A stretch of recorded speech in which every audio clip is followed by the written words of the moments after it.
आइए हम सब इस बात को परम पूज्य गुरु महाराज ने जो बतलाया है उसको साधारण शब्दों में समझें। कोटिन पाप कटत पल छिन्न। उसके पहले समझना पड़ेगा कि समर्थ गुरु वास्तव में होता क्या है और कहते किसे हैं। पुराने जमाने में राजा भेष बदल करके रात्रि में बाहर निकलते थे। उनमें दो तरह के विचार होते थे। अगर राजा अच्छा था तो वह जन कल्याण के लिए निकलता था कि कोई दुखी हो तो उसका कल्याण कर दें। और जो अच्छे नहीं होते थे वो इसलिए निकलते थे कि जनमानस को समझ लें और उनको कैसे और दबा करके रखा जाए। तो जो अच्छे राजा निकलते थे रात्रि में भेष बदल करके जन कल्याण के लिए, वास्तव में वही समर्थ गुरु होते हैं।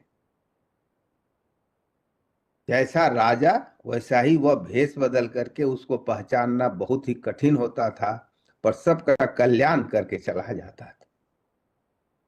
परमात्मा भी समर्थ गुरु के ही रूप में हम सब के समक्ष में आता है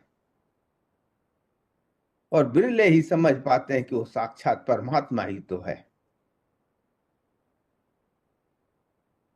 पर यह पाप कैसे कटता है? परम पूज्य गुरु महाराज के शब्दों को अगर साधारण शब्दों में समझें तो साधारण सा सांसारिक उदाहरण से उसे समझ सकते हैं। किसी ने ढेर सारा कर्ज उठा लिया, उसके कर्ज कैसे उतरेंगे अगर उसके पास कोई ताकत नहीं हो? तो पहला तरीका तो ये होता है कि कोई धनी व्यक्ति उस पर प्रसन्न हो जाए, उसके सारे कर्जे को वो चुका दे। तो वह जो कर्म संस्कार है वह किसी न किसी को तो भोगना पड़ता है। पर ऐसे शिष्य, ऐसे साधक क्या वास्तव में ऐसे विचार करने चाहिए कि उनके संस्कार उनके समर्थ गुरु भोग?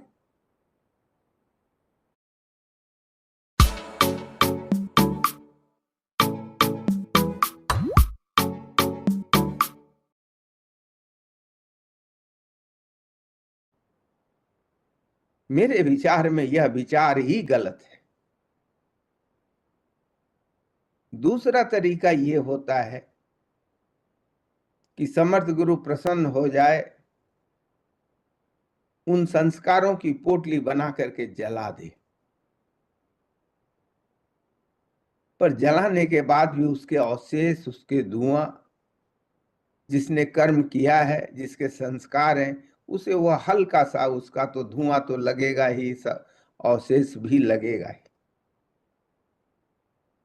और तीसरा तरीका होता है कि हमारे अंदर वह शक्ति आ जाए जिससे हम उन संस्कारों को खुशी खुशी भोग सकें। यानी कि हमारे अंदर इतनी शक्ति आ जाए हम खुद धन अर्जन करके उन सारे कर्जों को चुका सकें। ये भी गुरु की दया ही होती है। तो जैसे हमारे भाव होते हैं, समर्थ गुरु की कृपा भी वैसी ही होती है।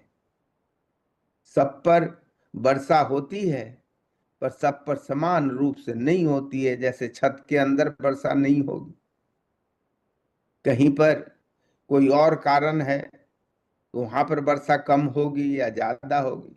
समान रूप से वर्षा हर जगह होती नहीं है।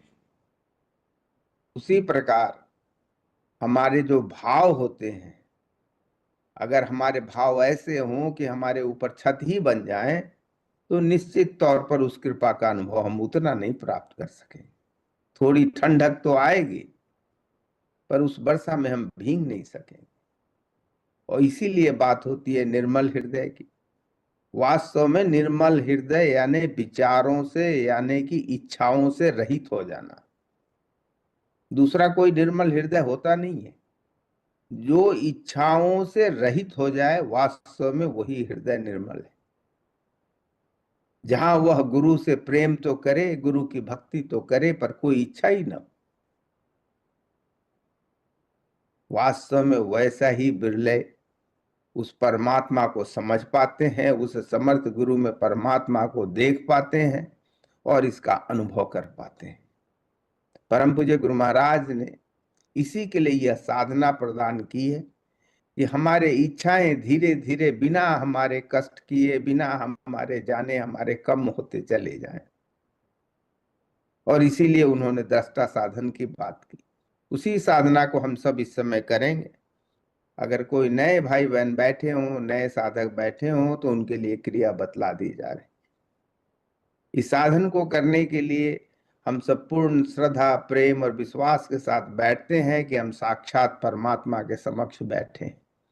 और जैसा कि मैं अभी बतला ही रहा था, समर्थ गुरु ही वास्तव में साक्षात परमात्मा होते हैं, जो वास्तव में सही ढंग से साधना करते हैं, गुरु की याद में रहते हैं, निश्चित तौर पर इसका अनुभव प्राप्त कर लेते हैं।